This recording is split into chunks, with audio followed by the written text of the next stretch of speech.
man cannot make himself right with God. None of man's attempts at morality or good works can solve this problem of separation from God.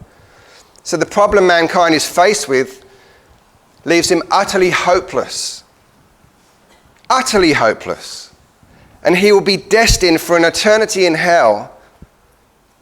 And this would be really, really bad news if it wasn't for the amazing good news that begins with the fact that God so loved the world.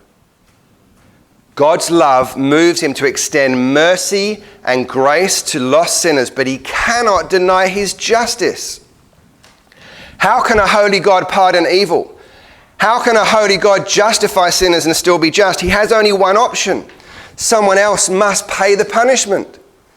The terrible price of sin that has been committed against a holy, eternal God. But because God is holy, only a perfect sacrifice will fully appease his justice. And there is only one who is perfect, himself.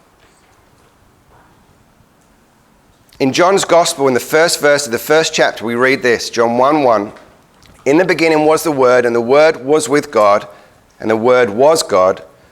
And a little further down in verse 14 it says, and the Word became flesh and dwelt among us.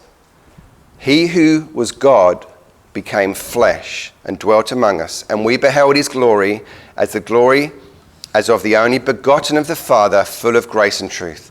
And that is the astounding reality of who Jesus Christ is and what he came to accomplish. God himself becoming a man, not as we are sometimes accused of some cosmic child abuse. That would be the case if it was Father separate from Son and it was God and man, but it is God and God, the God-man. God himself, fully man, fully God, fully human, willingly laying down his life for guilty sinners in obedience to his Father.